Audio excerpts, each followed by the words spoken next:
باندې وي نو مونږه هغه ته غوره وایو، لیکن د الله په نسبت باندې غوره څوک دی؟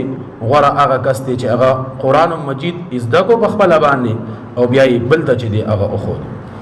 د دنیا په سر باندې د قرآن مجید دپاره ډېرو خلکو لوی لوی قربانۍ هغه ورکړي دي. د صحابه کرامو د دور نه راواخله نبی علیه السلام چې کله د دعوت سلسله چې دی هغه شروع کړله نو څرنګه چې نارینه ایمان راوړ او قرآن د خپلې سینې سره یو ځای کاو، دقه شانتې زنانو کې لوی قربانۍ والا زنانه وي، هغوی به د کافرانو سختو ته نه کتل، د کافرانو تکلیفونو ته به نه کتل، لیکن هغوی به د اسلام هغه خواږه خپلول او د قرآن مجید په محنت کې به هغوی لګیا کېدل. لکه حضرت سمیہ رضی الله عنها دا هغه صحابیه ده چې په 9 نمبر باندې دی ایمان راوړی دی.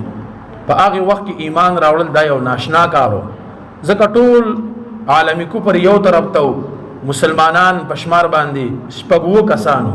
9 نمبر کې حضرت سمیہ رضی الله عنها ایمان راوړ. دا هغه صحابیه ده چې لوی مرتبه الله دې ته هغه ورکړی ده. کافرانو به قسمه قسم سختۍ تکلیفونه دې ته رسول، دې ته مصیبتونه رسول چې په څه طریقې سره دا د اسلام نه او د دې دین نه چې دی هغه واوړي، لیکن د اسلام رڼا او د دین رڼا د هغې سینې ته داسې کوزه شوې وه چې هیڅ چا هغه د هغې د زړه نه ایستله. ګرمۍ کې به هغې ته د اوسپنې زغره واچوله او سخته ګرمۍ کې به دا بهر ودروله، وهل ټکول دا به ورسره کول، لیکن د اسلام کومه رڼا او د قرآن مجید کومه رڼا چې د هغې زړه ته او سینې ته وردننه شوې وه نو هغه کافرانو نشوه رایستلی. یو وارې چې دی ابو جهل راغی لعین او دای حضرت سمیہ رضی الله عنها شهید کړله. د ټولو نه مخکې په اسلام کې چې شهادت چاته حاصل شوی دی په مکه مکرمه کې هغه حضرت سمیہ رضی الله عنها ته حاصل شوی دی. نو زنانو کې دومره قربانۍ والا زنانه دي د اسلام دپاره هغې دومره سختۍ چې دی هغه قرباني کړي هغه ورکړي دي. بل یو صحابیه د حضرت زنیرا رومیه رضی الله عنها، دا بل یو صحابیه ده، دیم چې دی ایمان راوړی دی دا د چاوینځه وه.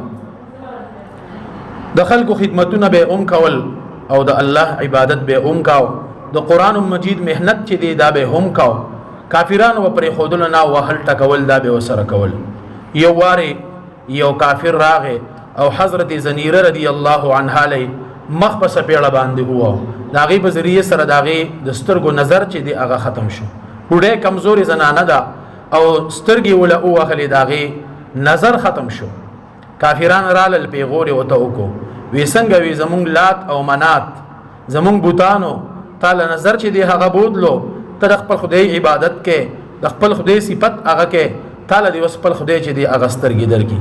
هغه صحابیه چې دی هغه دننه لاړله، دننه کوټه کې الله ته فریاد کی، یا الله ما ذات ته خو به دوی کنزل کول، زما ذات دوی والې دی ټکولی دی، ما هیڅ فریاد نه دی کړی، الله زما سره وال ټکول شوي دي، زما نه وینې بهېدلې دي او ما باندې داغونه ایښودلی شوي دي، زه به ګرمو شګو باندې سملولی شویم، خو یا الله ما د خپل ځان فریاد نه دی کړی. الله نن دې کافرانو ما ته پیغور راکړی دی، ستا د ذات پیغور یې راکړی دی، الله دا خو ستا په اختیار کې ده او ما د کافرانو ته مه مختوره نه کې، الله ما له زما نظر واپس راکړي. حضرت زنیرا رومیه رضی الله عنها چې بهر ته راووتله، نظر الله هغه وله واپس ورکړی.